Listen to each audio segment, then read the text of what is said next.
హిందూ దళితుల తరపున అంబేద్కర్ పాల్గొన్నాడు, ఎదుగుతూనే పాల్గొన్నాడుగా. హిందూ దళితుల తరపున ఇందులో ఇదే కమిటీలో జగ్జీవన్ కూడా పాల్గొన్నాడు. హిందూ దళితుల తరపునేగా, హిందూ దళితుల తరపునే కదా. ఈ కమిటీలో ఉంటాడు అంబేద్కర్ ఉంటాడు, జగ్జీవన్ రామ్ ఉంటాడు. అంబేద్కర్ ఉంటాడు, జగ్జీవన్ రామ్ ఉంటాడు. కానీ హిందూ దళితుల తరపున వాళ్ళు మాట్లాడతారు.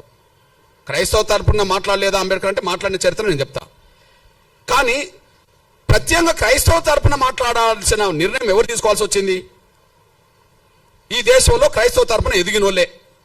మరి అప్పుడు దళితుల నుంచి క్రైస్తవులో ఎదిగిన వాళ్ళు ఎవరు లేరు కదా, ఆస్థాకి ఎదిగిన వాళ్ళు లేరు కదా, భక్తులుగా మిగిలిపోయిండు కానీ ఒక శక్తులుగా ఎదగలేదు కదా. ఈ నలుగురు కూడా గాంధీ శిష్యులే. పేరు క్రైస్తవ మతం ఉన్నది, వాళ్ళ కులాలు అగ్రకులాలు, కానీ వాళ్ళు గాంధీ శిష్యులు. గాంధీ చేసిన మోసం వల్ల హిందూ దళితులు మోసపోయినరు, దళిత క్రైస్తవులు మోసపోయినరు. ఏం మోసం? హిందూ దళితులు ఎక్కడ మోసపోయినరు?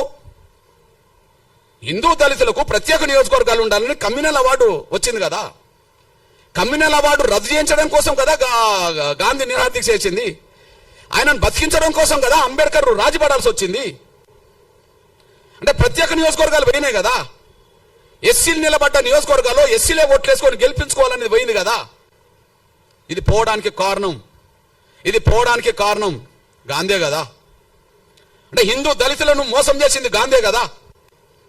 హిందూ దళితుల జీవితాలు అడ్డుకున్నది గాంధీ కదా. దళితులు క్రైస్తవ మతం తీసుకుంటే క్రైస్తవ మతం తీసుకున్న దళితులకు ఎస్సీ హోదా అవసరం లేదని చెప్పి మాట్లాడిచ్చింది కూడా అగ్రకులాల క్రైస్తవ పెద్దలతోటే కదా. వీళ్ళు ఈ నలుగురు గాంధీ శిష్యులే కదా. అంటే దళిత క్రైస్తవులకు ఆనాడు మోసం జరగడానికి, దళిత హిందువులకు మోసం చేయడానికి గాంధీ పన్నిన కుట్ర కారణం కదా. ఇది వాస్తవం కదా, ఇది వాస్తవమే కదా. అదే సమయంలో మీ అన్నగా చెప్తున్నా నేను, అంబేద్కర్ అభిప్రాయం మొదటి నుంచి నిర్దిష్టంగా ఉన్నది. అంబేద్కర్ అభిప్రాయం మొదటి, ఆయన హిందూ దళితుడుగానే పాల్గొన్నాడు ప్రతి చోట. ఆయన ఎన్నికలు నిలబడ్డా హిందూ దళితుడుగా నిలబడ్డాడు. రిజర్వేషన్ సీట్ల నుండి ఆయన ఎక్కడైనా హిందూగానే ఉన్నాడు. ఆయన బౌద్ధ మతం తీసుకున్నది ఎప్పుడు? అక్టోబర్ 14, 1956లో. ఆ తర్వాత 2 నెలలు కూడా తర్వాతనే చనిపోయాడు. అంటే అంతకుముందు బౌద్ధ మతం తీసుకోవడానికంటే ముందు, అంటే చనిపోవడానికి 2 నెలల ముందు కూడా ఈయన హిందువే కదా.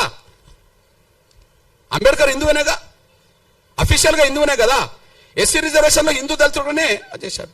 ఎస్సీ నియోజకవర్గంలో హిందూ దళితుడు కాకపోతే అప్పటికి బౌద్ధ మతంలో ఉన్నోళ్ళకు కూడా ఎస్సీ హోదా లేదు కదా.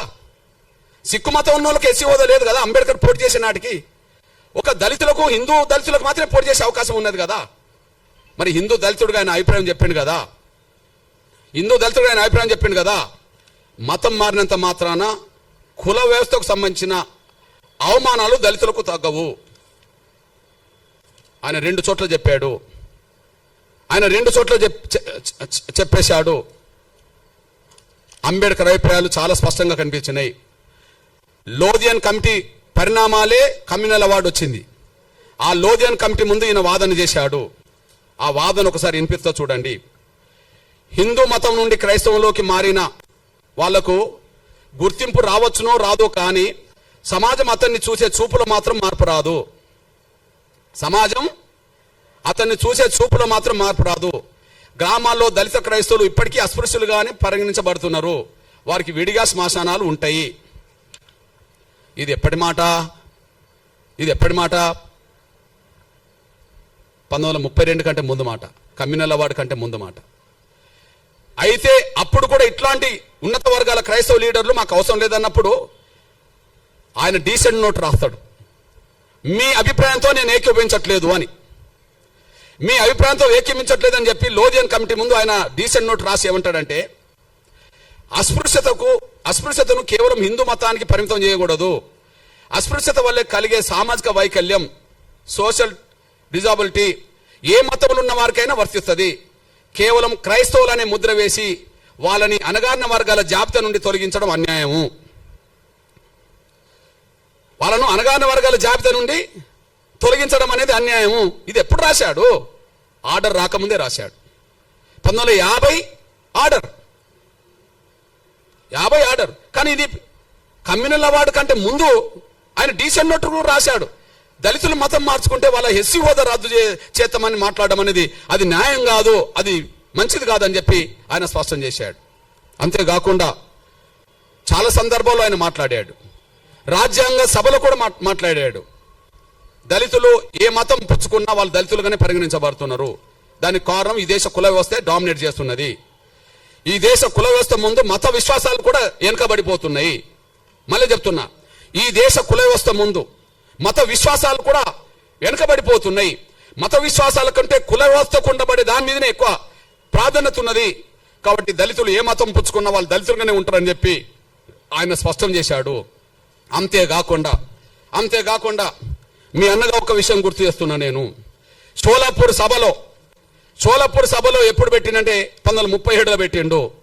మతం మారడం వల్ల ఆత్మగౌరవం వస్తుందని ఆశించి చివరికి అటు ఆత్మగౌరవం దక్కక ఇటు లౌకికవాద రిజర్వేషన్ కోల్పోయి దళిత క్రైస్తవులు 2 పడవల మీద ప్రయాణం చేస్తున్నారని నేను అభివర్ణించారు. ఇటు హక్కులు పోయినాయి, ఇటు గౌరవం పోయింది. హక్కులు పోయినాయి, అటు గౌరవం పోయింది. దళిత క్రైస్తవులు అయినంత మాత్రాన ఉన్నత వర్గాల క్రైస్తవులో పెట్టే సమాధుల కాడ వీళ్ళని పెడతారా?